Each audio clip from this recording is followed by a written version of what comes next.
नमोऽस्तु सूर्याय सहस्ररश्मये सहस्रशाखान्वितसम्भवात्मने सहस्रयोगोद्भवभावभागिने सहस्रसङ्ख्यायुगधारिणे नमः।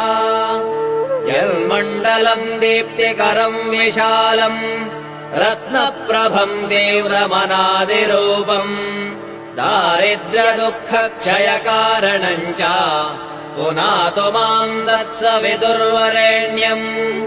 यन्मण्डलम् देवगणैः सुपूजितम् विप्रैः स्तुतम् भावनमुक्तिकोविदम् तम् देवदेवम् प्रणमामि सूर्यम् पुनातु माम् तत्सवितुर्वरेण्यम्। यन्मण्डलम् ज्ञानघनम् त्वगम्यम् त्रैलोक्यपूज्यम् त्रिगुणात्मरूपम् समस्ततेजोमय दिव्यरूपम् पुनातु माम् तत्सवितुर्वरेण्यम्। यन्मण्डलम् गूढमतिप्रबोधम् धर्मस्य वृद्धिम् कुरुते जनानाम् यत्सर्वपापक्षयकारणम् च पुनातु माम् तत्सवितुर्वरेण्यम्। यन्मण्डलम् व्याधिविनाशरक्षम् यदृग्यजुःसामसु सम्प्रगीतम् प्रकाशितम् येन च भूर्भुवः स्वः पुनातु माम् तत्सवितुर्वरेण्यम्।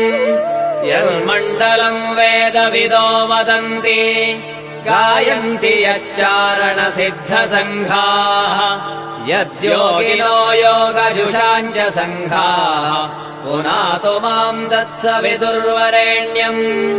यन्मण्डलम् सर्वजनैश्च पूजितम् ज्योतिश्च कुर्यादिह मर्त्यलोके यत्कालकालाद्यमनादिरूपम् पुनातु माम् तत्सवितुर्वरेण्यम्।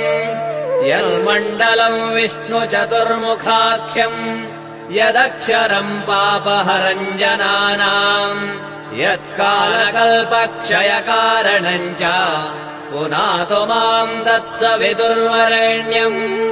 यन्मण्डलम् विश्वसृजम् प्रसिद्धम् उत्पत्तिदक्षप्रलयप्रगल्भम् यस्मिन् जगत्संहरतेऽखिलम् च पुनातु माम् तत्सवितुर्वरेण्यम्।